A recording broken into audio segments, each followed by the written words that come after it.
One, two, one, two, one, two. What's up, everybody? How you guys doing? Welcome to Pontiac WYAC. Welcome to the building. I thought I'd just do some light work for the night. We have a little bit of fun, getting ready for the weekend to come. You know what I mean? So welcome to Pontiac WYAC, and the place to be. Number one on your DM dial for a reason. And for the season, we ending up a little chilly today around in the neighborhood, wherever you coming from and looking in from. I welcome you to, be with us tonight. We're going to talk about a couple things. What's going on, Darlene? What's going on, Darlene? What's going on, Darlene? It's been a fast week, you know what I mean? I know, it went up very, very fast for a lot of you guys, and it has went quick for me, but it's been a very good weekend, a good blessed weekend, you know what I mean? A lot of great things came on or happened throughout the weekend. So I was able to see a young lady that I've seen grow up from almost a toddler. She grew up and she went out and did some wonderful things, and she's continually doing wonderful things. And I want to be able to salute this young lady, but not only her, but a couple of other folks. Yes, Darlene. Yes, Darlene.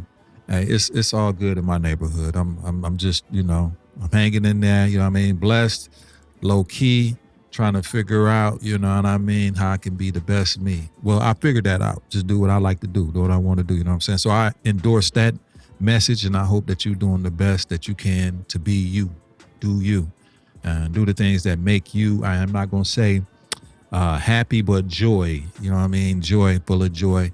And in turn, you know what I mean, your cup will run up over, and then you'll be able to spill that joy over to other people as being the best person that you are. So thanks, Darlene, for clicking in from Facebook, and anybody else that's joining us from Facebook. I would like to say thank you. I would want to go ahead and give a big shout out. We're going to go ahead and get into the show right away. Let's go ahead and pull it up.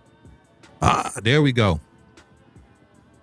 Now, this lady right in the middle, Miss Lauren Nicole, she launched her non-profit yesterday. Man, this young lady is phenomenal. She had a panel yesterday, and I was blessed to be in attendance, and did a little recording for her, just for her to be able to, she's also an editor. This girl got so many talents. She's 23 years old. She's doing a lot, done a lot, and I'm super proud of her. Lauren Nicole, her mom, Ida Logan, we went to school together. Two beautiful ladies, and are very, very, I'm very happy for them and what they're doing. You raised a phenomenal daughter. You're doing a great job. Loving our family 5. Thank you for popping in and popping in. Keep popping in. Loving our family 5. Lauren Nicole, big shout out to her again. She had a great panel with Charnel James, her mother, Ida Logan, Nakia, and that's a really unique way to spell that name, Nakia Jackson, and Sarah, don't want to say the wrong name, Sharur. But anyhow, they had a great panel yesterday, and they were talking a lot about mental health, things that you could do to identify and, be at one with yourself, and learn how to become just more of an asset to yourself in identifying problems, but embracing, some of the problems that are going on maybe mentally, and learn how to express and learn how, provide assets. That's what she was primarily doing. And they did a great job yesterday with with that. So I want to give a big shout out to them for coming on and bringing the house down yesterday. So we'll be hearing more from her. I want to give a big shout out to my boy. Also, he had on August 1st, he had a great show, Juke After Party Society in Detroit. My man James Gay, but he had his movie premiere, Juke, yesterday. So he did a great job. Like I said, you guys, it's kind of hard to really be able to. It's hard to be able to go have a full scale movie production, and this is what my man's did. Had a great movie production. Sorry I couldn't make it. I will be catching it when it's on Tubi. But if you couldn't, I hope and wish that you were able to support. But if you couldn't support, it ain't hard to still support. You can still go ahead and help this brother's production, maybe on the next one, and he's still got available ways that you can support him. But big shout out to James Gay on August 1st, which was yesterday. He had his premiere for his movie Juke, and I know he's going to have further information on probably how and where you can see that at. Also, we had a great time yesterday at the pod. Yesterday, I'm going to go ahead and show boom at the pod yesterday, and we had President Austin and his wife yesterday at be in the driver's seat, and I have to say that Dr. Teresa Moore, she did a phenomenal job while Regina, the Queen of Carlones, was out. But these ladies are on the road. They having hot topics and they having great people come on. You know what I'm saying? And they having a great time. I'm having a great time. I appreciate them so much by bringing their content to the pod. I'm having a great time just seeing the growth and just seeing the outreach and the reach that they have, the outreach that they have in the community. You know what I'm saying? And I'm glad to be a part of that. I'm glad that they choosing the pod to be the place where they want to go ahead and showcase a lot of what's going on in the community in and around Pontiac, not only Pontiac, but also other places. They got a reach, and they've been around town for a long time, knowing a lot of people, reaching a lot of hearts and helping a lot of people. So I appreciate them to the fullest, you know what I'm saying, for being able to go ahead and share, their talents at the pod and bringing things in. So yeah, tonight we just basically coming on for a little bit. I wanted to actually talk about a couple things, you know what I mean? And I thought about it when I was, I don't know, I'll take my little sip on it, because we about to probably get onto it for a little bit, and we're going to talk about something right now. Now, we 3 years, out of COVID, right? We 3 years out of it. And this was something I was thinking about, and it just popped up in my head. Let me make this bigger. This might work out a little bit better. So I was watching, I didn't know that Dr. Anthony Fauci was basically at a hearing last week, and then he got summoned, you know what I'm saying? COVID started in 2020, but being out of it in it took a 2-year turn for it to get out of it, or whatever the case may be. So we was out of COVID for we've been out of COVID for maybe 3 years now. But anyhow, Dr. Anthony Fauci has had, and I'm gonna open up the phone lines and you guys can call in, but Dr. Anthony Fauci was brought in front of a in front of a body of Congress people, and he had to talk about the COVID situation and how people.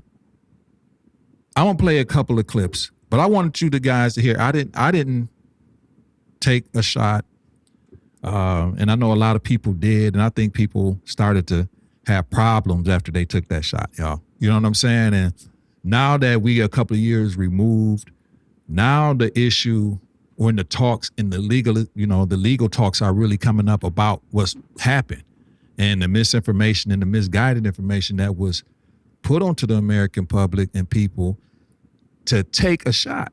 You know what I mean? And a lot of people took it in fear that they was gonna probably lose their job. And during that time, there was things like you had to take the shot or you could not. You lose your job. There was a lot of people that lost their job behind that, and they did it because of that. They was against it, but then they turned and changed their mind. So, and then luckily I was was self-employed at the time, and still am, but I was self-employed, and I wasn't forced to do a situation where I had to do that.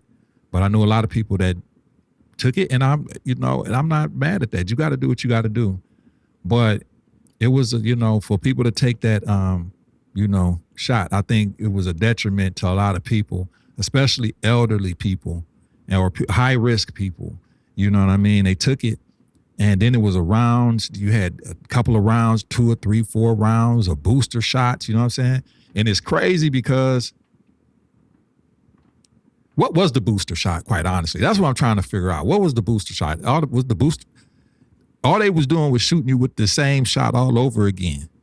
It wasn't what was different from the initial shot and then the booster shot. They ain't even really give you what's the difference? What was the difference between the original vaccine and the booster shot?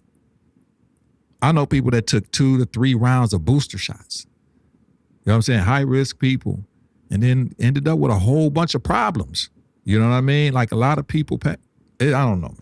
It was just, I didn't take it. And is it coincidence? People still end up with problems, still medical problems, didn't take the shot anyway. Is it a coinky dink? Who knows? I don't know. But I'm going to open up the phone lines and you can give us a call tonight. You know what I mean? And you could talk about it. But let's listen to Dr. Fucci.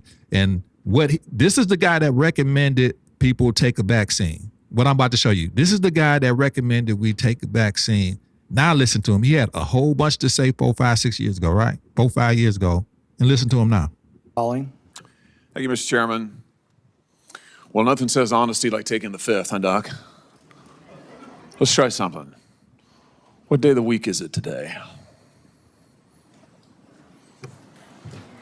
On the advice of counsel, I respectfully decline to answer based upon my rights under the Fifth Amendment to the Constitution. What color tie are you wearing? On the advice of counsel, I respectfully decline to answer based upon my rights under the Fifth Amendment to the Constitution. What color's the carpet in front of you? On the advice of counsel, I respectfully decline to answer based upon my rights under the Fifth Amendment to the Constitution. Let's just get one thing straight. You don't have any rights under the Fifth Amendment because you've been pardoned, as you very well know. As the Supreme Court has been clear for a century and more, Brown versus Walker, 1896, when he has been pardoned, he may not stand upon his privilege. You know that. Your lawyers sitting behind you now shifting nervously in their chairs, they know it. This isn't about the Constitution. This isn't about the law. This is about contempt. Contempt for this body and contempt for the American people. But I think I know why you're doing it. It's because you don't want to answer questions. It's because you did all kinds of terrible things. It's because during the pandemic, you got rich, didn't you? You got rich while people were dying, hundreds of thousands of Americans, over 1 million in the end, and you were getting rich. And not only were you doing that, you were using federal employees with taxpayer money to apply for and solicit cash prizes for you personally. Cash prizes totaling over $1 million. You did all of that during the pandemic, didn't you? That's a question. On the advice of counsel, I respectfully decline to answer based upon my rights under the Fifth Amendment to the Constitution. You remember Greg Folkers? Who was that? On the advice of counsel, I respectfully decline to answer based upon my rights under the Fifth Amendment to the Constitution. Your chief of staff is the answer. Do you remember Patricia Conrad? Who was that? On the advice of counsel, I respectfully decline to answer based upon my rights under the Fifth Amendment to the Constitution. She was your personal assistant. And what were these individuals doing in the depth of the pandemic in November of 2020 when millions of Americans were suffering from COVID? What were they doing? I tell you what they're doing. Folkers was on your behalf soliciting and gathering information for a cash award. Let's look at it. We've got his email right here, right over my shoulder. Folkers says, I'm working on this nomination for the Dan David Award for Fauci. We need to beef up the COVID part. Do you have language in the can that you could share that delineates how we responded in new ways to COVID? He sends this to multiple federal employees. What was the Dan David Award? Do you remember, Doc? Hold on, let's go. On the advice of counsel, I respectfully decline to answer based upon my rights under the Fifth Amendment to the Constitution. It was a $900,000 cash award. So, man, thanks, Gil, for popping in. Man, I refuse to take that shot. Bruh, Look, man. So, I mean, I think now we a couple of years removed from the shot, right? We're a couple of years removed from the shot. And I want to bring on another clip that's very important that I want to share. Very important. I'm going to keep this tab open. I should have had it open, but I'm going to go ahead and open up another tab. And it was crazy how people were even forcing people, how doctors were kind of forcing people. I remember I had to go to the hospital back in 2021, 2020, or whatever the case may be.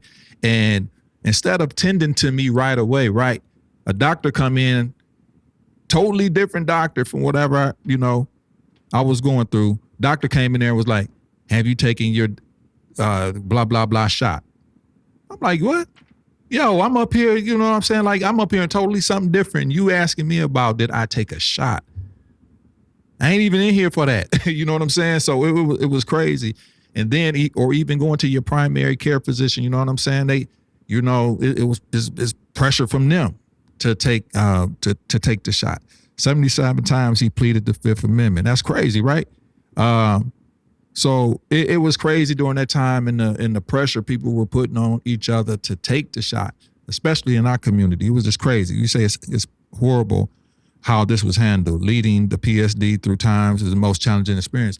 Also, I really think, and I'm gonna play another clip if I can find it. This clip right here. Here we go. I think this is it right here. I think I can play this. It's crazy how even when, in our community, especially the Black community or whatever like that, we were forcing upon each other to take that or make people feel funny about not taking it. You know what I'm saying? But now you see a lot of results from that. You know what I mean? When people can kind of like look back in hindsight and look at, we were removed from it for a couple of years now. We can look back at what has happened. We can look at maybe why certain things are happening to certain people at this point in time in life, or happening to yourself, or, maybe mental issues. Like we see what's going on right now in the society. It's an uptick, or whatever you want to call it. It's a uptrend of violence, mental health issues, things like that. And you can't tell me that I believe that had a whole bunch to go along with it. Let's play this clip. People in America are not settled with the information that's been given to us right now. So I'm not going to be lining up taking a shot or a vaccination for something that wasn't clear in the first place. And then you all create a shot in miraculous time. It takes years to create vaccination. Well, it used to take years. Okay, it used to. You know how many years were invested in this approach? About 20 years of science to get us to be able to do it. 20 years is not enough. And 9 months is definitely not enough for nobody to be taking no vaccination that you all came up with. Because when you start talking about paying people to get vaccinated, when you start talking about incentivizing things to get people vaccinated, there's something else going on with that. Something else going on. It is something going on. Yeah, there's something else. You're right. But I'm glad millions of people like me and most everybody here didn't get an incentive. You know what their incentive was? Protecting their health and protecting the city. But I won't keep doing anymore. It's okay, because my incentive, y'all campaign is about fear. It's about inciting fear in people. You all attack people with fear. That's what this pandemic is. It's a fear. It's fear, this pandemic. That's all it is. Yo.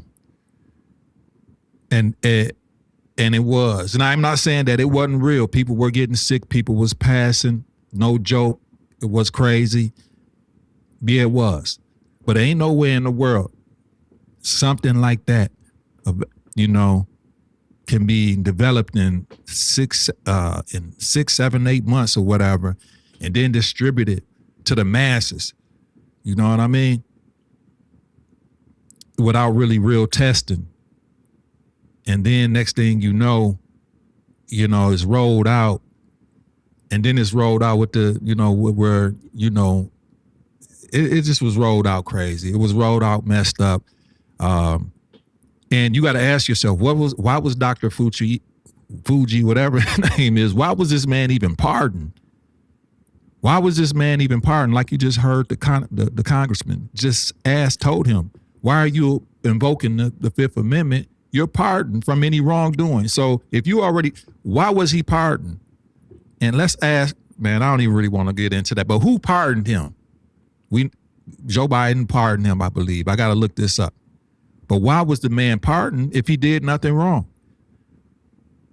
And, you know, why was this? You got to think, even when this was rolled out,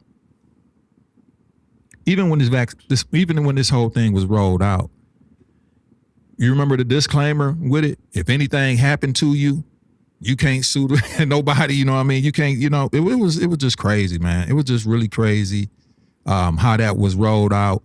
And now we're seeing a lot of the fallout of what's happening. I'm gonna open up the phone line. Let me go ahead and get it over here to it. And I'm going to open this up. What's going on, my brother Marcus Bowman? As a population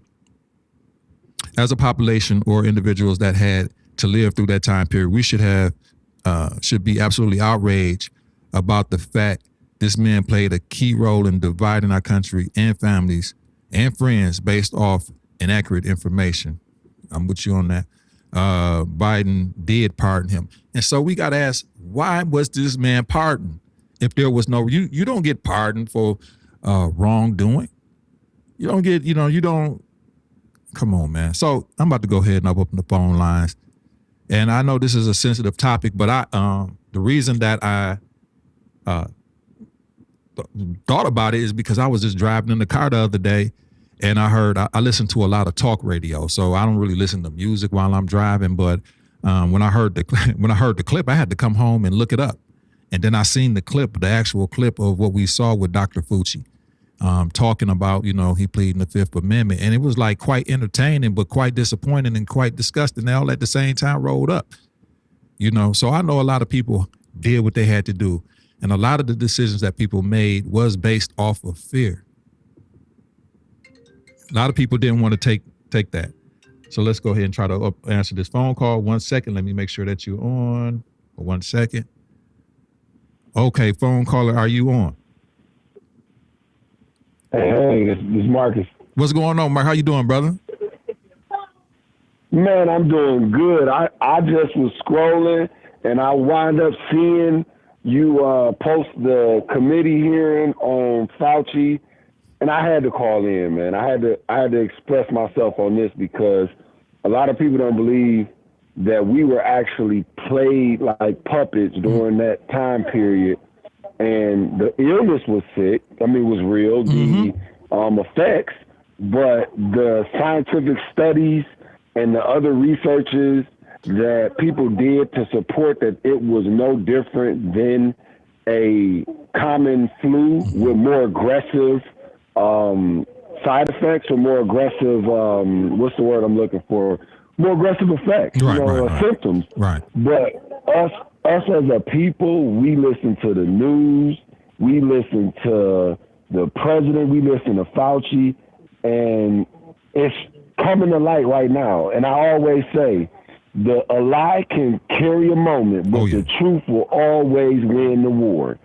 This is evident that it was going to happen this way, and the way politics work in this country, it is, unfortunately, you are loyal to the people that you get paid with in politics on a higher level. So it's no surprise that Fauci got a pardon from the president before he left, just like a lot of other individuals got pardons from past presidents because they was part of the machine. Right. But outside of that, Fauci didn't do anything but play the role that he needed to play as a puppet. Right. I feel like people should be more outraged and speaking out about this just the same as they speak out about everything else that they feel is corrupt or dishonest about our government. And I feel like mum's the word in a lot of circles because whoever fell for the banana in the tailpipe, whoever was committed and didn't have all the information and made people feel bad and ridiculed them and alienate them and separate them and disown them, those people are the ones that should be coming forth even more furious because they fell to ignorance. And I always say ignorance is bliss, because there was a lot of times when people would be like, well, I'm just taking it because they say that's what we're supposed to do. Not doing no research, not studying what the side effects would be, not even understanding what a common cold or a common virus, how the mechanisms of that work based off human DNA and human biology. So, I mean, I just feel I'm glad that you are bringing this to the attention of our community, because it's eye-opening. Because we do this a lot, you know, and I hate to say it, but I gotta be truthful. We do it a lot in the Black community, as much as any other community. You know, we'll run with something without no proof, no evidence, can't even tell you how the information came to be. But if it comes from the TV, comes from our phone, comes from social media, we gonna believe it without doing any research. And we live in a day and age where you got the internet, you got AI, you got the capability of going to the library, doing your own research. And you mean to tell me we gonna believe the Associated Press? So it's a privilege to know that real journalism is still happening, and people are really exposing the truth, because that's the number one key of journalism, to tell the truth. You have an oath to tell the truth, not spin it.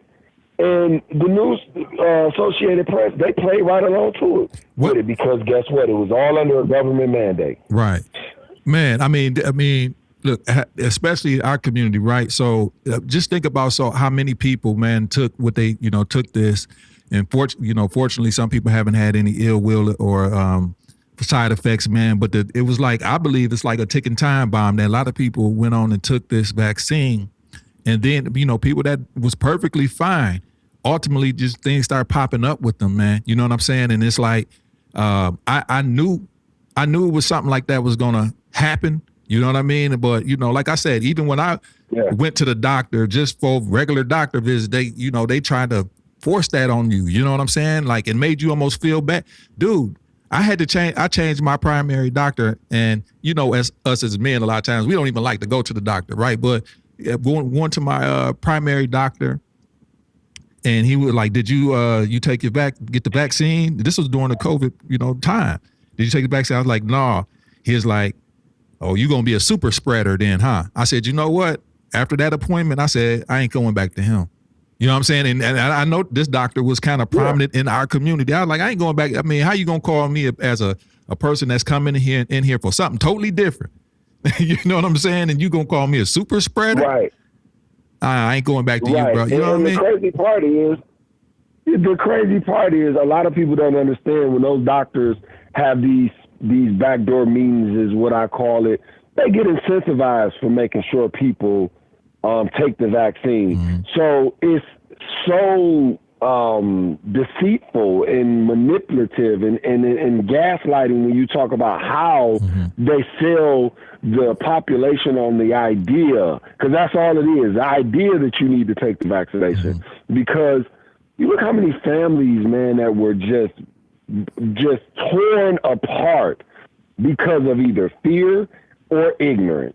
It was one or the other. It was never nothing concrete. You was afraid to be around your family because you didn't want to get sick if they didn't have a vaccine, or you were ignorant because you believed that if I go around my family member that don't have the vaccine, they're going to get me sick and I'm going to die. It was completely maddening. Hey, yo. And then all of a sudden, everything was okay. You know what I'm saying? Everything was okay. And we can go back outside. Right. We forget about it. We can go back outside. We're the only country where a box told us to stay inside and we listened. Everybody else was out. And during that time period, I was an essential worker. So I had to get back and forth to work. And when I would be out, I would just be looking around. I'm like, how can this be where people will go with a lie that smells or looks or is designed by the truth, but they will argue you from tooth and nail about something that's supported by facts and science and biology. They will argue you with no supporting data and debate you and believe something that looks like the truth, but is really a lie. Let me ask you a question, brother, real quickly. During the pandemic, did you catch COVID? Did you happen to catch it? I caught COVID once, and this wasn't even during when the initial breakout happened. This was like slightly, I want to say like a year after, like when they started partially opening up stuff, and I wound up catching it, but symptoms were very minimal. You know, I mean, I had a stuffy nose, maybe a scratchy throat. And when I went to the hospital, you know, they gave me the same regimen that they would give anybody that had the flu. Gotcha. They handled it just like the flu. You know, and a lot of people don't understand the worst thing that can happen to you when you get COVID, where most of the people died, wasn't from the virus. It was from pneumonia, because they had a weak immune system and they couldn't fight the virus off, and the virus turned into pneumonia. And pneumonia is what took out a lot of people that died from COVID. They don't want to tell you that part. So, and that can happen with the flu. Right. You know, so it's a lot of elements to it, but all in all, I mean, Fauci need to be exposed. They need to put that man in a prison lockdown somewhere under Terlingua, if you ask me.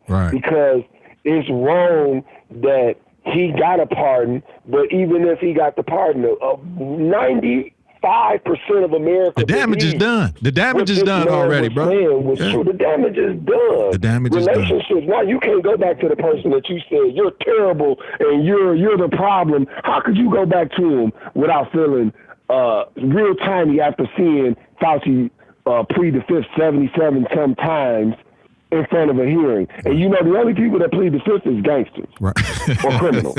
Right. Yeah, because if you ain't do nothing wrong, you got the truth. You got the innocent men don't hide. You don't have to do what he did. And I was like, yo, man, this. You know, I knew this would come back around. I didn't even know this was going on. I didn't even know nothing like this. They had a hearing for Dr. Fauci because he kind of went underground. Ain't nobody heard from him. And then, you know, I'm like, yo. And then, you know, I knew it would come back around though, man. You know, and I caught COVID. I didn't go nowhere to find out that I caught COVID, but I figured it was because it was the worst flu I probably ever had in my life. You know what I'm saying? And it was like, it brought me down for I was down for a good week.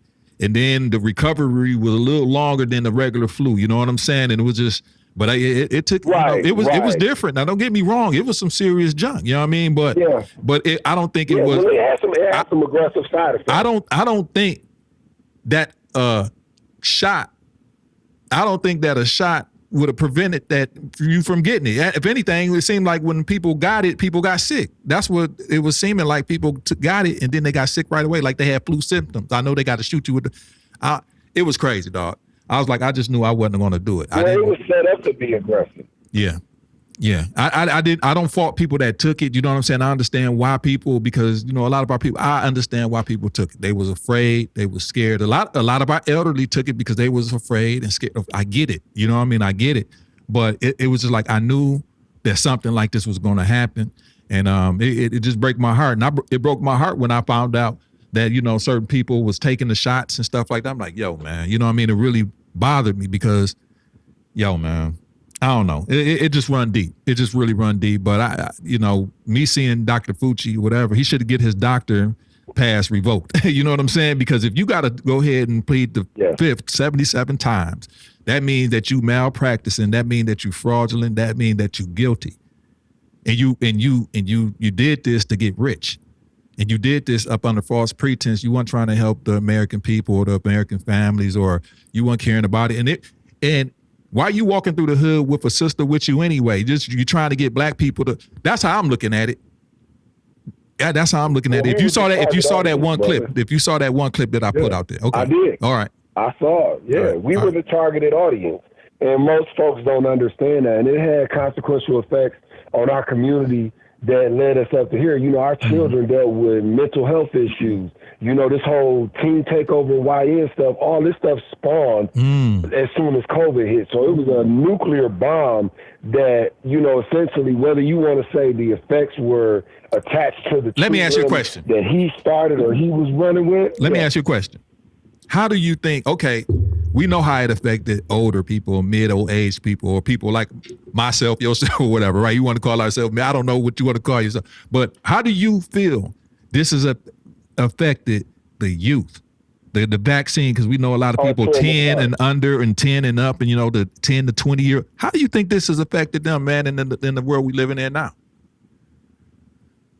Well, it mentally is broken them because it's something that they had to experience that they never would ever imagine having to approach in their life. I'm talking about how do you feel? I'm asking, how do you feel the vaccine has affected them? Do you feel like it affected them on a mental level, like a medical mental level? If they have a right, if they have a healthy immune system, I don't think it affected them as much. But you got to think when you talk about how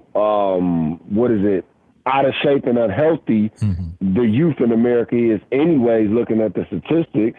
So that's why it's a more aggressive approach on making our children eat healthier foods, live a healthier lifestyle, because they're dying off a lot younger as they get older because of the unhealthy lifestyle that they grew up in. So the vaccine, as far as the side effects, that remains to be seen. And I don't want to, speak prematurely about it, and I don't really have the science in front of me or the data in front of me, but I can tell based off of like just the population and the kids, I feel it had more of a mental effect on them as far as whatever was in the vaccine, because you have more mental issues with these children that a lot of parents forced their kids to get the vaccine too. Right. And then there was conflicts with that because there was parents that didn't want to take the vaccine and one parent did, and they didn't want to go against the grain. But yeah, it was terrible, man, on our children, and the side effects. You just got to look at the data and see where, you can see the evidence of that supports the data that say this is what has happened majority in this demographic of young males and young females. But COVID took a toll on us, man. And these people played author and the executive producer of that movie. And now you seeing the ending scene and the ending clip, and you realize who the real bad guy was in the movie. Right. And it's almost. Hey, Dr. Fucci, look, hey, bro. I hate to be the guy to say I told you so. Right. Evil. Right. He look evil, I hate bro. to be the guy to say I told you so. Yeah. Man. And that's where we at, man. Yeah. It's crazy, man. And doctor, I can't say people be, that's prejudging a book by its cover to say somebody don't look right, man. But yeah, I'll be honest with you. Dr. Fucci didn't look right. Dr. Fuji, whatever you want to call this dude didn't look right, bro. You know what I mean? Fauci. I was playing, hey, Mr. Fuji, I don't care. Hey, look, Fauci didn't look right, dog, when I saw him first time. And I'm not a prejudger of people's looks and how I don't look like, but dog, it would just seem like something was demonic on him. And this confirms you can look at his eyes and tell. This confirms it to me that, what was going on, what's going on right now with him and this whole situation. Miss Lee Fiona Patterson, she just made a comment. She said the pandemic did impact the children educationally and socially. Absolutely. I believe that, Miss Patterson. Yes. It did. Totally agree with that. It did. You know what I mean? So it just, it's crazy that we got to circle around and talk about this 4 or 5, basically 3 or 4 years later almost, you know what I'm saying? But, COVID really it was a terrible thing. It had me to the point, man, I was scared to go out and check the mail. When I actually went out to the mailbox, dog, there was so much mail packed up in my, dog, I didn't come outside. I'm going to tell you, let me tell you something that's funny, dog, that I still do to this day, because I got COVID, what they call traumatic syndrome, right? Dog, what I was doing with work, I would come in the house, even though I'm wearing gloves and a mask or whatever, I come in the house, wash my hands 2 times, at least 30 a minute apiece. Then I'll take 91% alcohol, dog, and pour it all in my hands. Yeah. And wipe, dog, I still do that to this day. Now, nothing wrong with it. So you see these glasses, I don't know if people watching these glasses that I got on now. I got some new glasses, but I need to go ahead and put them on. But these glasses I got right now, dog, I didn't wipe them so much with alcohol. I didn't wiped off the protective coating of my glasses, dog. It had me, dog. I was like, the COVID gonna get me. Wow. You know what I'm saying, dog? I mean, because it was wild, bro. You know what I'm saying? The way we were strapped up out here, dog. Surgical gloves, mask. Some people I seen come out with eye protective gear. It was crazy. Yeah.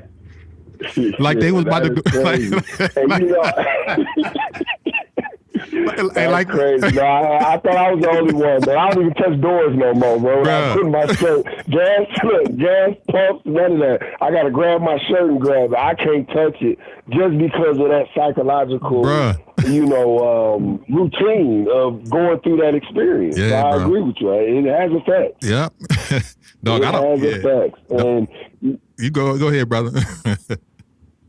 No, I mean, and the crazy part is, when you look at the committee hearing meetings, Senator Hawley, I get shouts out to him, bro. I watch his committee hearing meetings a lot when he go at these CEOs and these people that sit in these appointed positions by either a president or executive office or executive leadership, and he really cut into them and grill them. But the crazy thing is, I'm glad that at least somebody cut into Fauci enough because nobody was talking about it. None of the Associated Press was talking about it. None of the activists and protesters, and nobody was going at Fauci for creating a man-made or funding a man-made disease with aggressive side effects and bringing it to our country so he can sell a vaccine. Because that's what the real script looked like to me if I was an investigator.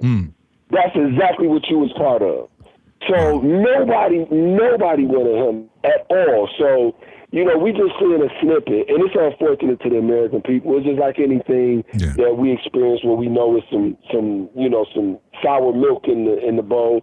We don't find out until after, till it's too late. Till you think the milk is good, and 5 years later you open the cap up and it smells like rotten whatever. Right. And that's how the American system is set up.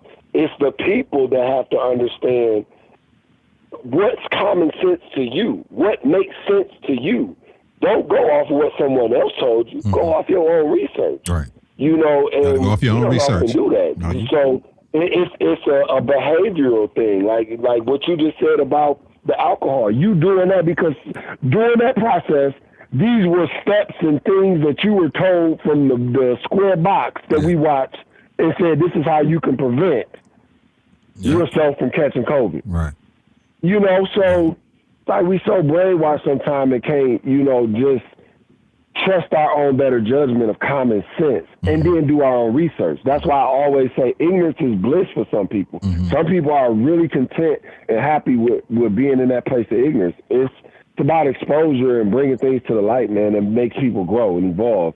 And again, we know now that, we can touch stuff with our hands. We got to wash our hands every so many minutes because the reality and come of to it find is out more harmful. And come to find out, and come to find out you need certain germs. It's crazy because they fight other germs. So it's like you washing all the good bacteria. It's more harmful to do that. Yeah, bro.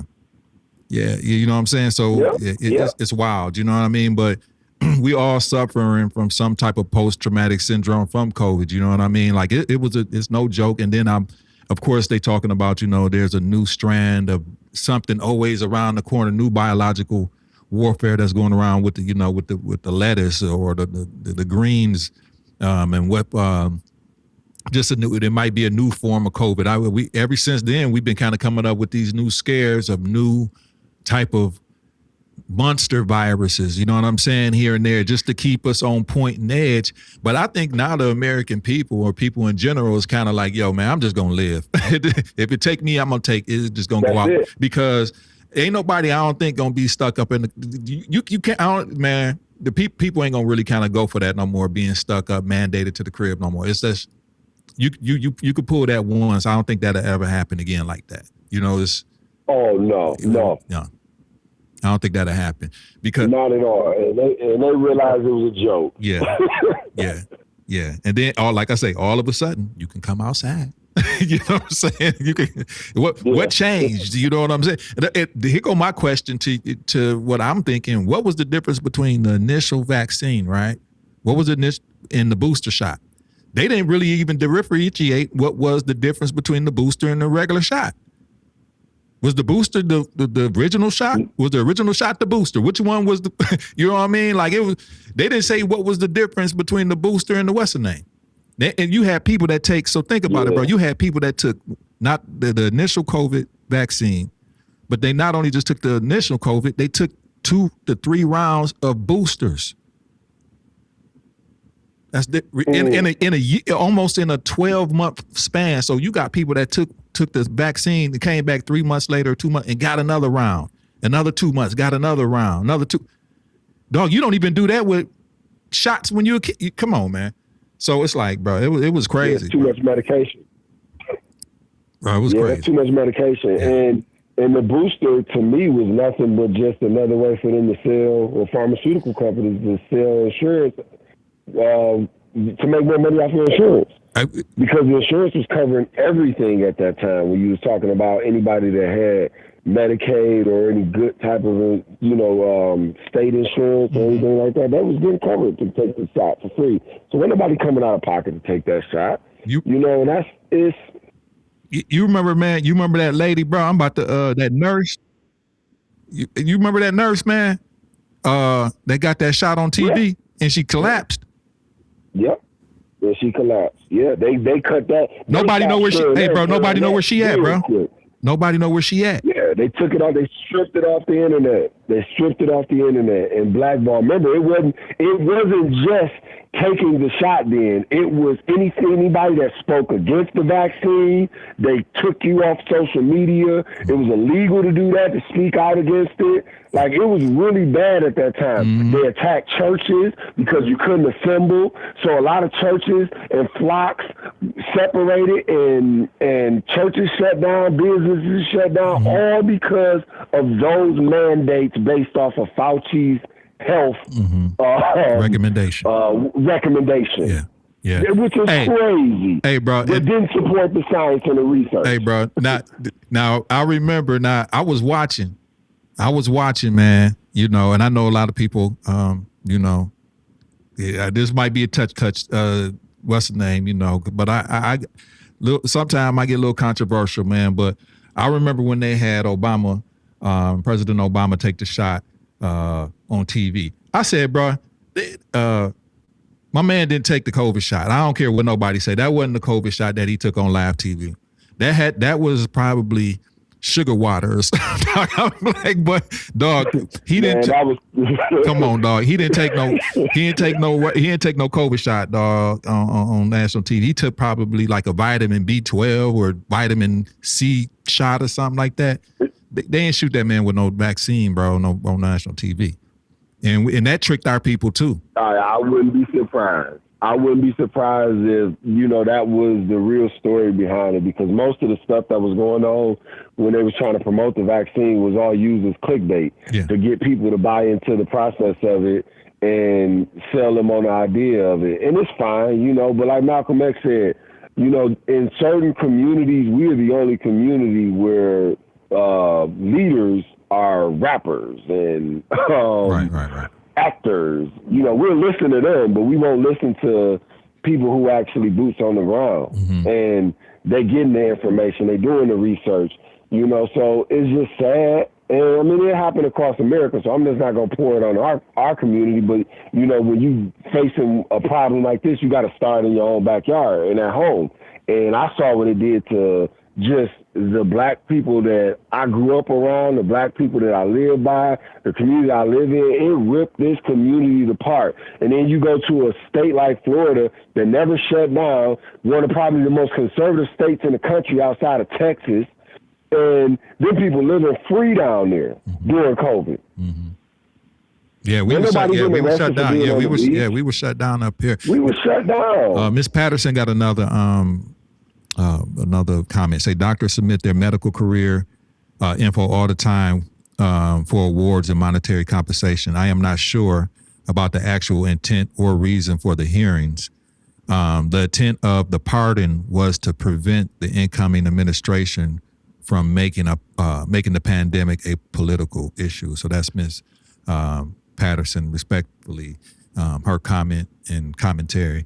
That makes sense. That makes a lot of sense. I mean, I could see that as a theory, because it's all you stuff as a political football. You can't deny that. Mm-hmm. It's just you gotta hold somebody accountable. Somebody got to be held accountable. Somebody do, right? Yeah, the consequences, man. You know, you can make a choice, but you can't pick your consequence. Right. And that's what we dealing with. They made the choice, and now we're living with the consequence. Yeah. And nobody wants to take ownership to say that the consequences of what we're living with and dealing with is only because somebody else made a choice on our behalf, and we went against our own better judgment in a lot of aspects, and didn't know no better, you know. And when you talk about what systemic and breakdown it wind up doing, it crashed economies in a lot of states. It opened up doors for massive amounts of fraud because how many people that was getting PPP loans, how many people don't want to go back to work because they was making way more money staying at home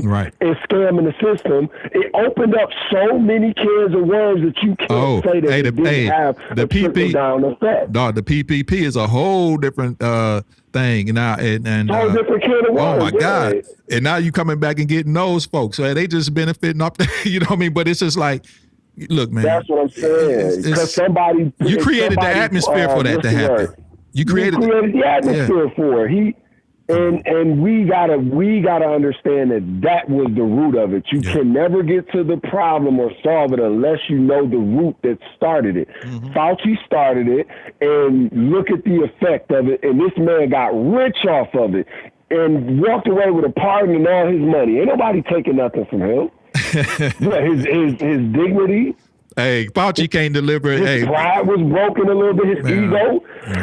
So, you know, when we start playing that political game and looking at it for what it is, I mean, that affected this country in a terrible way. It did. And it opened up the door for things that, you know, a lot of people politically could say from the left or the right that they didn't want to see come back because things got so far left or so far right at some point that it was hard to swing the pendulum back in a way where it was going to be harmonious and it was going to have balance. So we're just seeing the consequences of it now. You're going to see way more people getting charged with fraud, way more people getting charged for lying about COVID and presenting false information about it and propagating a false narrative. All that's going to still continue to happen until everything from COVID is clean, washed, and it's done. Wrap it up. You may not see the side effects of that in for another 4 years. Promise you. Yeah. Man, I'm glad you called in, man. I mean, you gave some much valuable, you know what I'm saying, much valuable insight on, you know, with your I didn't know you was an essential worker. So that's some info, you know, and you was basically seeing it firsthand because I was watching it from the tube. I'm honestly, bro, I didn't go out the house. You know, I went to, you know, get a little gas or I was working. The toilet paper was, you remember how the toilet paper was? Hey, if you had toilet paper, that's like, bro, you the man if you got a couple of rolls of the toilet paper. It's like gold. It's like gold, man. Hey, like bro. I'm talking about, it was just crazy. I would love to hear people habits that they develop, bro. But I'm gonna tell you what I was boiling water. I was boiling water. I was doing all types of like Holmes type stuff, dog. I was like, okay, I'm gonna boil the water and I'm gonna throw oranges and that, dog. It looked like I was making a potion or something, dog. I was doing all types of stuff, just trying to not go outside. Like, I know I need to get some bottled water or whatever the case may be, but I'm like, yo, I'm gonna use the faucet water, boil this joint. The kids was like, yo, what's going on, man? What you do? You know, like, we can't get no regular water. You know, it's like, dog, it was crazy. And then it affected the kids because honestly, my son, man, he was a senior in high school. So he only got like 2 to 3 months in school, bro. And he missed his whole senior year. And his graduation, we basically had to get in a caravan, basically a line of cars. You get out, get your diploma, get back in the car. I still got the videotape. It's the saddest thing. Walk up, get your diploma, take a picture with the principal, get back in the car, and drive home. That was the graduation, dog. It was sad. Yeah. You know what I mean? So think about how it was for you in high school. And I ain't saying that I am not saying because we did have a pandemic, I'm not saying that the schools shouldn't have did something, but I'm thinking the schools did what they were told to do. You know what I mean? So it was what they were told to do. They did what they were told to do. Health and the CDC followed. They all followed The health department and the CDC, all that, they followed Fauci's recommendation. It all came from him. It all came from him. You know, and then when you think and this is why that hearing, and this is kind of like oxymoron. Right. and Miss Patterson, to go back to what your comment, this is why the hearing is for, because this man wouldn't have been brought up, with all due respect, Miss Patterson, this man wouldn't have been brought up for a hearing if there's not a question about him getting monetary kickback or giving false information. There wouldn't be a hearing for that. You know what I'm saying? He wouldn't be invoking the Fifth Amendment 77 times. That lets you know alone that there's a reason for a hearing for this man, because why would he be doing that? You know, so I agree with you in parts, Ms. Patterson, but with all due respect, not in full, because, I mean, the man got a pardon pretty much because he was going to go to jail if he didn't. That was the fact of the matter, bro. Because this is like, to me, what this man did was a crime against humanity. Yeah. You know, he basically mandated people should be so more outraged. Yeah, basically the man mandated a vaccine that affected everybody nationally, but not on top of that, it also gave dire consequences to people's health, and ultimately it did cause some people and a lot of people to pass from it.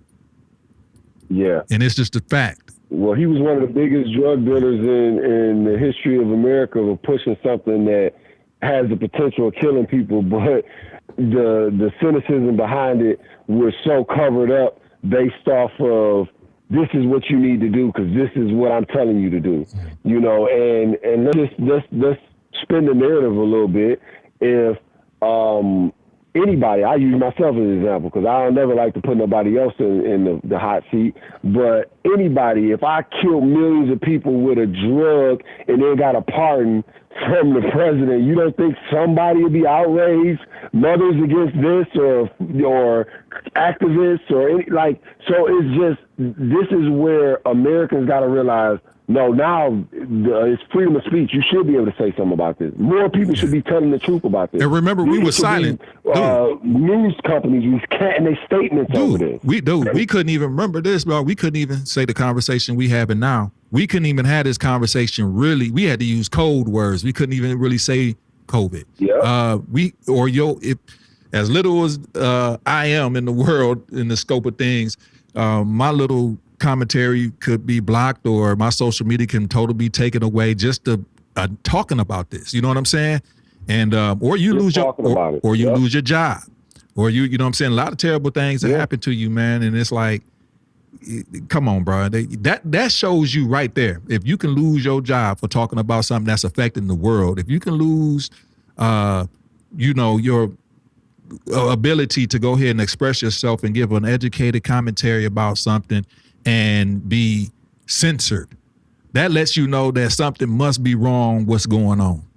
You know what I mean? And what you're doing is probably exposing and shedding light to it. And usually that's not, that's just, hey, let me ask you this. I'll give you an example, the airlines. Yeah. Well, the airlines, you could tell it was, people didn't know what they was doing. They were just following because they had you 10 feet or 6 feet away from each other in the line to get on the plane. And you sitting right next to a person crammed in like sardines flying somewhere during COVID.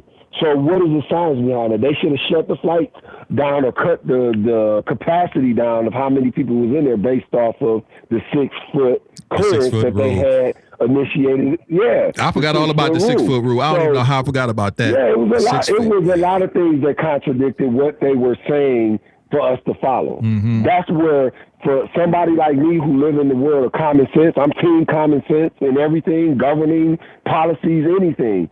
When you live in the world of team common sense, certain things just don't adopt to your way of thinking. And it's not that you just want to go against the grain or be a troublemaker or agitator. I just want a sense of security and knowing that what you're telling me is actually factual based off of these steps. Yeah. You know, I'm a systematic person. If the data leads up to what you're saying to be correct, then I can follow the data. Mm-hmm. I can follow the breadcrumbs. But you couldn't do that. COVID was so sporadic of how they were saying what you could and couldn't do. Yeah. The only thing you could do was basically protect and guard yourself, like they say in the boxing ring, at all times. And that's what Protect yourself at all times, right? Yeah. At all times. At all That's times. the situation we wind up being Right. in. Yeah. It was crazy, dog. But you know None what of is us couldn't crazy? even kiss each other. Right. Dog, you know, I mean, dude, think about it, bro. Like, my mom was elderly and my mom just passed, but not too long ago, like a year and some change, right? And dude, I mean, for a whole year, you know, my mom stayed really right up the street from me. But the thing is, you be scared to even go see your mom or your dad if you still got them, your grandparents. You know what I'm saying? You were scared to, well, I don't want to be around grandmama, or you know what I'm saying? I want to be around granddaddy. You know what I'm saying? And it's like, you couldn't even go see your great auntie. You know what I mean? It's like, you know, it's like, yo, it was crazy. It did separate when it separated families. It was a lot, man. And then, you know, it was just crazy. But that 6 foot rule, dog, it was wild, man. Cause he's in the droplets or whatever. Bro, come on, man. It was just crazy, dog. It was wild. Yeah, it was wild. It was terrible. Yeah. And on the flip side, if you really wanted to see, like, and a lot of people, you know, and this is a touchy subject, but it spawns, you know, conversation based off of this Fauci situation. If you really wanted to see what a communist country looked like during COVID, that's what a communist country looked like. Under lockdown and control, whenever the government says they want you to be on lockdown and control. Now look at freedom when you see it right in front of you and know what it feels like prior to COVID and get to experience it after. We got a taste of what communist countries or communism looks like firsthand during COVID, when the government can tell you what you can buy, how much of it you can buy. How much of it you can buy? Yeah. You can only buy it. See, this is where I love to have healthy conversations. Yeah, bro. Because you know what? Because we soon forget. Hey, Mark, we soon forget. I mean, now we having this conversation. You bringing up the 6 foot rule. I kind of forgot about it. I don't know. That was one of the biggest ones. So how did I forget about it? But as time moves on, we tend to forget things and we keep moving on. That's just how the human brain psyche works. But dude, think about it. Yeah. You're right. How much toilet paper we could buy? We can only get so much. We can only buy this amount of produce. Or you absolutely right. And these were huge things that a lot of us forgot about. Very. But we got to be like that. We got to be like 9/11. Never forget. You know what I'm saying? So it's never forget. Yes, never forget. And that's important, man. And I'm not talking about just people in Pontiac, you know, because I know this platform is surrounding. Man, this is an American people thing. Like, if you at this point don't understand how fortunate you are to be an American and have a system where it can bring these type of things to life, so now you see the difference of how you were living based off of corrupt mandates or ill-advised. I don't want to say corrupt, because only reason I'm saying corrupt is because that man went through a hearing and pleaded the fifth 77 times. So in my eyes, that screams corrupt. Yeah. But we were following his recommendation. So we were following a corrupt mindset, giving recommendations based off of systematic control. Simple as that. Right. And the catalyst for him to be able to get away with that was a disease that they funded and engineered in some other country. Wow. Amen. Hey, hey, and that just came out. Amen. I said amen. You know what I mean? Because when we look at it, brother, it was horrible all around. And you know, God bless the souls that were lost during this whole thing. I think a lot of it was didn't need to happen, brother. It just didn't need to happen. And I think a lot of people passed due to the COVID vaccine, bro. And it was just like, so people passed on both ends of this thing. You know what I mean? They passed on this virus shouldn't even got where it happened. And then also a lot of people with this vaccine end up getting in some, deep water, you know what I mean? Or lasting effects even to this day or not here. So, it's like, and like I said, at the end of the day, I'm not faulting anybody for taking it. You know what I mean? That's not why we here talking about it. You know what I mean? We understand, why people took it. Shoot, why even I may have been on the fence about taking it, thought about it once or twice, but yeah, man, it was just like, me personally, I just didn't want to make the decision of doing something like that because I just was like, this kind of got rolled out too quick, in my opinion. And also, bro, here's the thing, man. This is one of the things that we need to really look at leaders for, and the leaders in our community. Because there was a lot of leaders that I know in the community that really was against it, but they were afraid to say something publicly because they felt it would affect their bottom line or their future. You see what I'm saying? But if you're right, you can't be. But I do understand. I do understand. But see, I'm gonna tell you the difference between me and a lot of people, Marcus. I already know I'm only here for a certain amount of time, so I'm not gonna be here forever. So I might. Nothing I say really I don't do anything to stir the pot and try to create problems for myself. But I do feel like, me being here is I have an opportunity to give me what God is putting on my mind to say. You know what I'm saying? So if you're a leader and you charged and you put on a mantle and people have trusted you with their dollars, their heart, their minds, their support, it's important that if you have a voice and people do listen to you and you know in your heart that something ain't right, then it might be good for you to say, you know what, people, maybe you should hold on with this. Make your own educated decision. But if but that's what, in my opinion, leaders do. Now, everybody got to take their own medical advice and, go to your doctor and figure out what you need to do. But a lot of people were leaning towards leaders during this time, or political leaders or community leaders or spiritual leaders. Because the church, people were lined up around the church parking lots getting vaccines. So that wouldn't have happened if the doggone pastor wasn't saying, or he wasn't getting a kickback. You know what I'm saying? That wouldn't have happened in the pastor's parking lot. That's true. Come on now. Come on, bro. That's true. You know what I'm saying? That is very true.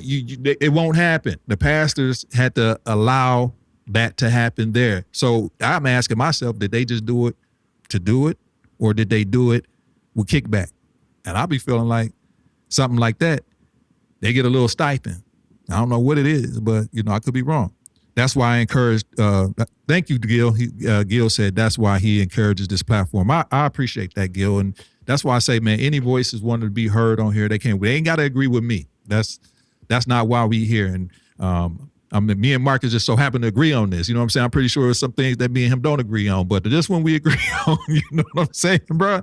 It's like it's healthy conversation. It's healthy conversation. Healthy conversation. Yeah. We got to be open to that. Absolutely. Even back to what you were saying with the leaders. Leaders got to be open to. It's almost like you have to understand that if you're an elected official that's sworn and bound to an oath, you have an oath to protect the Constitution and protect the American people against any terrorist threat, foreign or domestic. So it could be right in your backyard. You have to speak up. You are a mandated reporter when it comes to voicing your opinion, speaking truth to power, and protecting that Constitution, because that Constitution protects the people. And when I say the people, your mama, your daddy, your sister, your brother, your cousin, your aunt. So the people. And when you get to a place to where you are hesitant, sometimes you got to question your drive and your ambition and your purpose even being in there. Because my thing is, I want to be in the fire to the point to where you look at me like I am the fire. Because that is where you find the truth, and that's where you start changing minds and getting people to understand that we're no different, but there's something going on, and there's something sour in the milk, and all you need to do is take a look at some of these facts and details that I'm pointing out. You don't have to agree with everything, but at least be open to have healthy debate. And that's where the blockers came in, where leaders felt like they couldn't say something, or even people in the community. Or they'd be blackballed. Their opinion because they'll be blackballed, and it'll be like, well, no, you crazy. I'm not talking to you. Yeah. And that don't make no sense. Not because you got factual proof, evidence, data to support what you're saying. It's just because it don't make no sense because somebody else told you what makes sense and what you should believe in. And I've never been no type of person like that. I go back to the Bible, and then the Bible don't need me to be the truth. But yeah, Jesus had a following, but everybody didn't like Jesus. He wasn't part of the in crowd, or if that was the case, because he wouldn't have been crucified. Because he spoke against the tyranny. He spoke that really Christ, the people don't really want to look at it like that. They just want, but Christ was really a political prisoner. He was, he spoke. He was a political prisoner. He was a political prisoner. What got him killed was him going against, you know what I mean, the wrong of the government, more or less, and those in the community, in his own community, that was cheating and robbing the people. You know what I'm saying? So it was like, you know, he came and he wasn't having it. And they said, you know, give us Barabbas. That's basically what they said. So it's like, you know, and let Christ get crucified. So yeah, man, at the end of the day, brother, it's so much to unpack about this type of situation and what happened. And I'm glad we are talking about this. Ms. Patterson also said she doesn't believe that pastors got kickbacks, and they may not have, you know what I'm saying? But I believe some have, you know what I mean? When a church, I believe churches are incentivized to do a lot of things that they do in the community, is, you know, because it's just how it goes, you know what I mean? And we all know that, like, yo, okay, you get the people and you behind this situation, we incentivize you with either maybe not a monetary kickback, it might be a political favor, you know what I mean? It might be a favor, get some heat off your back. You know what I'm saying? You do this, we got you here. You know what I'm saying? You know how it go. And it's like, I'm not saying all pastors did this, but I believe that some may have, you know, I mean, so now I'm not saying here in the Pontiac in the metro area, but things like that happen, and it happens all the time. But, you know, it was wild how things were going. Gil also says here, the political island is not a bad space. After a few visits, you find comfort and you find comfort in it. Ms. Patterson also said, I think they thought it was the right thing to do. And they may have. And I believe some of those pastors did believe it was the right thing to do. But like I said, it was a tricky time. So everybody was trying to figure it out. And a lot of people were scared. But a lot of people, but just like, you know, but when you're scared, what happens? A lot of people can be taken advantage of too.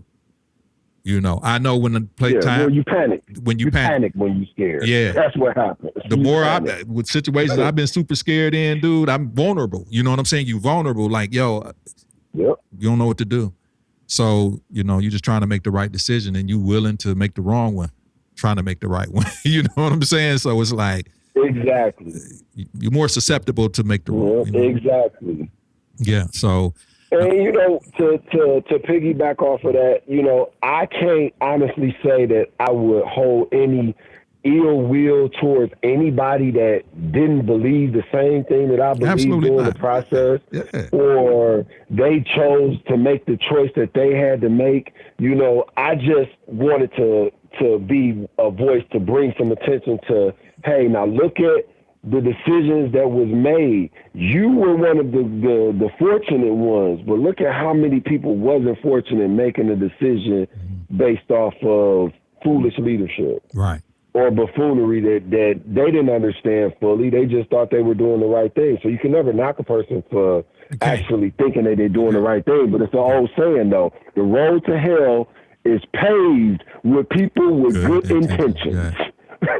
You're right. So, you know, when you start breaking things down, you know, just from a psychological standpoint, man, we always will get sold by a wolf in sheep's clothing when we don't look at the layers of what they say, what they're trying to sell us. Mm-hmm. You know, and that's just the day and age we in. You know, that's why sometimes you got to understand that the truth can come to you looking in the form of deceit, and a lie can come to you in the form of a truth. Mm-hmm. That's just a simplistic, you know, way I can put it coming from my expression of it. Anything outside of that, man, it's just like you got to rebuild, move on, and not make the same mistake. And I'm hoping that this is a learning lesson for the American people to question, to ask for proof, to make sure they validate it, to make sure you got a clear-cut understanding, to make sure you do your own research and to make sure you follow up to make sure your research is right. No, you absolutely, that, yeah, you know? man, you hitting the nail on the head, man. Bro, we got to get together, man. I know I know you're scheduled and gotten busier, but yeah, man, we got to get together real soon, man, and maybe do the one-on-one thing. Me and you at the spot, you know what I'm saying? Come on up, and maybe within the next 2 weeks or something like that, we're talking probably can get that together, man, and go in for an hour and a half, or open up the phone line or something like that, and just just rock out with a real situation, or a topic if your times permit for you and it's able to be done. And also I extend that invitation to anybody. It don't have to be like I say, man, when I talk to people, you don't think you have to be a political leader or educational leader or law or whatever the case may be, man. I like to just, regular guy just like myself, you know what I'm saying? Just doing what I can do to help the community. And sometimes helping the community, sometimes it's just staying out the way. Sometimes make sure you're getting yourself together so you can help. You can't help somebody if you're not in a position to really help yourself. So a lot of times you got to get yourself together. And maybe I like to talk to people that just trying to get themselves together, brother. So it's like, so at the end of the day, man, me and you got to get together, bro. You gave, man, extraordinary commentary tonight, man. You made a lot of great points, and I appreciate you. Oh yeah, man, most definitely. You always got my line, man. Anytime, like I said, my schedule has picked up. School board business is, nonstop, and I'm committed to doing the best I can while I'm in this position. Anybody listening, tune in to the school board meeting tomorrow at 6 p.m. Every Monday. And we trying to do everything that we can to, continue to enhance and just restore confidence in areas that, we may have dropped the ball in the past. But I just encourage, anybody and everybody, man, to just continue to grow, continue to learn, and continue to just build yourself up. I love your platform because you talk about real time, issues that, some people don't have the courage to talk about. And I think that's what separates you in my mind from most of the other platforms that are out here. So continue to work.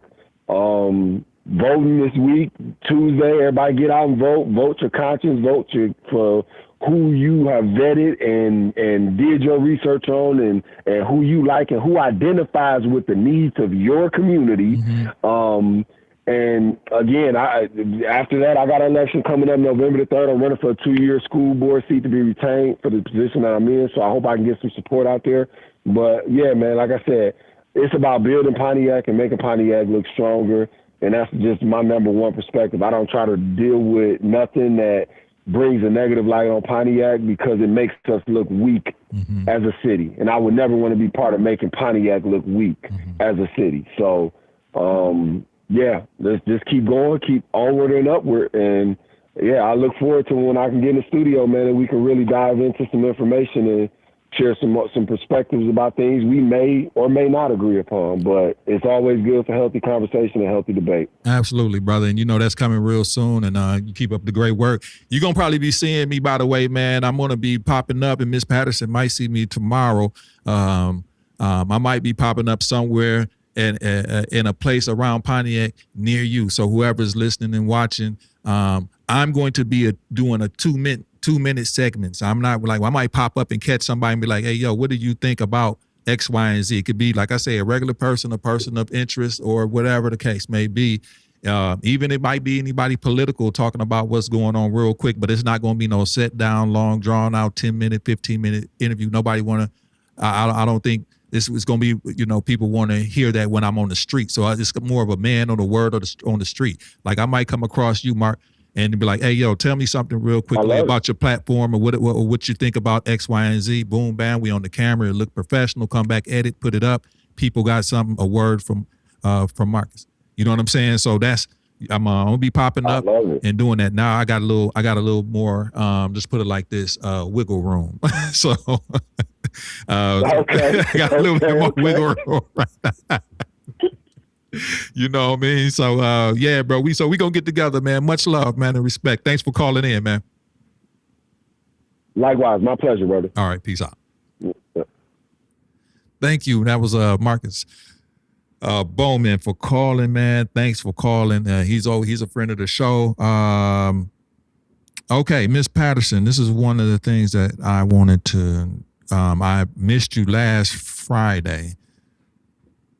Or was it Friday or Saturday? It was Saturday. I think me and Miss Patterson. It was Saturday. Miss Patterson, we spoke briefly, and I think something was going on at the Bowen Center, if I'm not mistaken. Miss Patterson, forgive me, I forgot what quite was going on, but I really did want to attend. After I got off the phone, which I'm like, wow, I wish I really could have made it. You know what I'm saying? But it was an opportunity because I'm going to be popping up, like I said, certain places and doing quick snippet interviews with people, very fast and quick, and, unless I need to sit down and dive in and let somebody really go in and talk about whatever. But, I got my little to-go kit. I got my, I don't know where it's at right now, but I got my little interview to-go kit. With a professional mics, you know what I'm saying? I got my little handheld mics that I'm going to be carrying around. I got my, so I got my little mics. I got my little thing on it that got my logo on it, whatever. And I'm going to be popping up in and around town with my little setup. And, hey, would you like to go ahead and expound on what it is your platform and thinking of or is, whatever the case may be, and just give people, opportunity. I might stop up at some food trucks, might stop up at Avon Donuts, might stop here and there. You never know where you might see me. Stop up at the Elam spot. You know what I mean? Stop up at this, whomever, whatever. And this is just the type of stuff that I like to do. But it gives me it also gives me opportunity to play with my toys. I love my cameras. I love my audio gear. I love my little lights. I love talking to the people I like to be around, but I also like to go ahead and get the word out. And that's my contribution to the community. You know what I'm saying? I am, for those that don't know, I am a published journalist. I'm actually a real journalist, y'all. Not just on coming on here and doing this, but I'm a certified real, like true to life journalist. Quite honestly, and a lot of people don't know this because I'm not the braggadocious type, but I am. I've learned as I got older, I got to go ahead and start, accepting the things that I've been able to really accomplish, which has been a lot. And sometimes I just don't say it, think about it, but, I'm actually a real journalist, actually the most published, and I been saying this for a minute, like the most published journalist as far as into print, far as from Pontiac, far as captions, far as in publications from Pontiac. I've researched, I'm either first or second. The other guy has passed on, I believe, but I think I got more publications than him, front pages now, you know what I'm saying, or stories in the newspaper, as far as photojournalists. So I don't have any written stories in journals and print media, but I have my work has been published in photojournalist fashion, and so I am a real journalist for real. And I didn't go to school for it. A lot of things you just do. You know what I mean? So remember that, and that's the word for the night. A lot of things you just do. You know what I mean? And you can take that with anything. You don't have to, but you do, and always, I'm going to end it with this, my new mantra, keep it simple. Keep it simple. Slow things down in your mind. Look at things overall in the totality. And if you keep it simple, things will really, really work out and give yourself enough time. But tonight, I wanted to go ahead and just touch bases with this whole situation with this Dr. Fauci thing, Fauci or whatever my man's name is, and how bad in the game and how messed up really this man is. There was no, in my opinion, there's no really reason for somebody to go ahead and plead the fifth like that almost 100 times. The man is pardoned. So, he could speak on it, but he knows that if he does speak, it's going to tarnish his reputation even more. And I do think, I'm just going to say this, I'm not faulting or upset or mad with anybody or mad or upset that anybody took the vaccine. You know, a lot of people took it because they also felt it was the right thing to do for them. And you can't get mad at that. You know what I'm saying? I didn't take it because I felt like it was the right thing for me. You know, I ended up getting COVID anyway. And I'm going to tell you, it was a terrible feeling. You know what I'm saying? It was a terrible feeling. I was doing all the precautions I was supposed to do. Mask, gloves. I still had to get out and work, like I was doing my, videography still and everything like that. And still caught it, but it put me down. It was like a Mike Tyson hit, you know what I'm saying? And I felt it come on immediately. Took me out for a real week. It took me out the game for a real week. The first 2 or 3 nights was torture. Night 2 was the worst. 3, I started feeling myself coming out of it slightly. You know what I'm saying? And then, it took some time to go ahead and turn the corner. And I can say it like this, like it was the worst quote unquote flu that you ever will have or had up to this point, fires for me. And it took almost dog near a whole month to recover the right way. You know what I'm saying? I was talking to my homeboy about that. And like, yo, man, it felt like it took like a month to get right. Even after you got it and you could still get out here and do things or whatever, but you still had to linger in like, yo, I don't feel right. So it took a long time to even recover from that. You know what I'm saying? Just to get right again. So it was wild. It wasn't, so I understand why people took it. And I ain't mad at why people took it. I ain't mad at why they took it. I'm mad at some people took it. You know what I'm saying? Because of these people I love and care for. And I'm like, yo, why did you do it?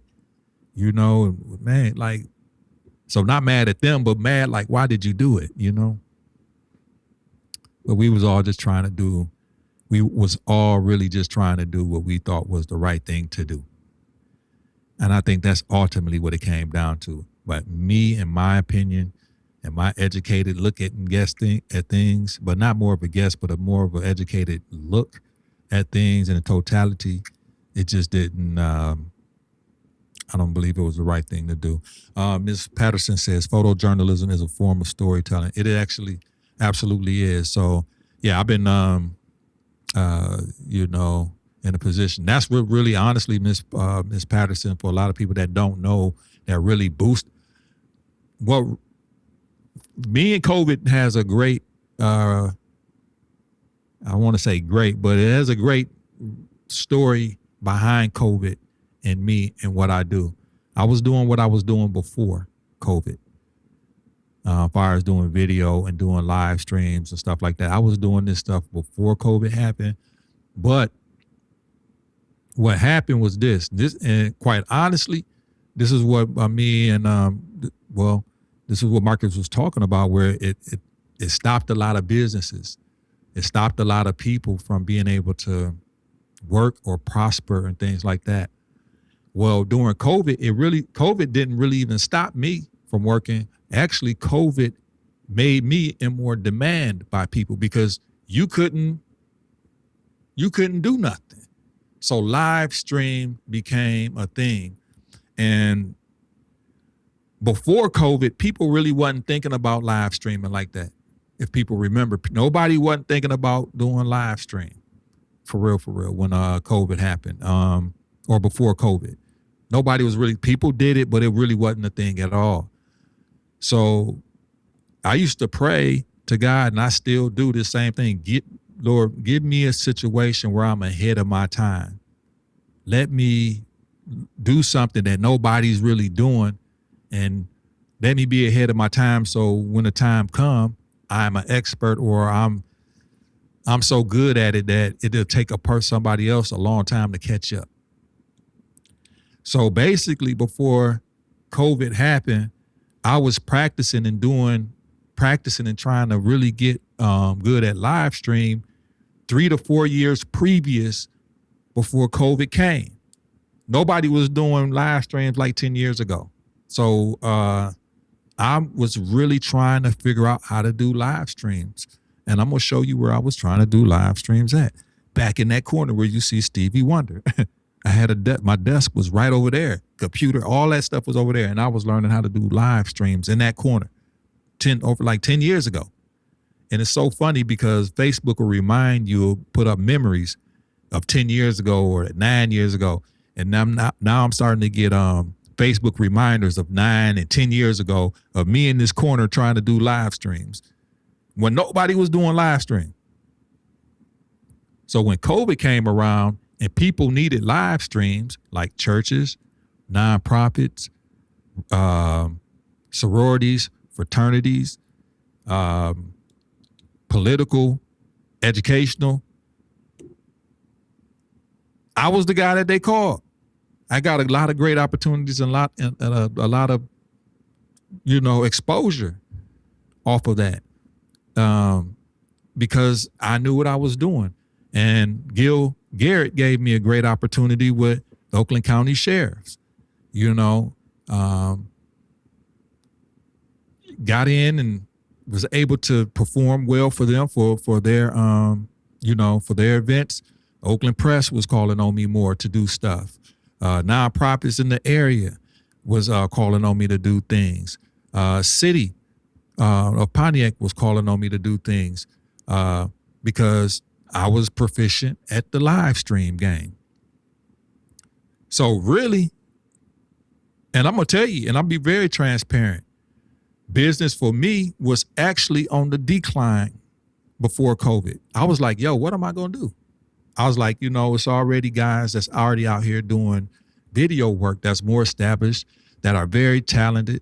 It's kind of saturated. I feel like, it's not a huge place like Pontiac, but it's already some really good guys out there.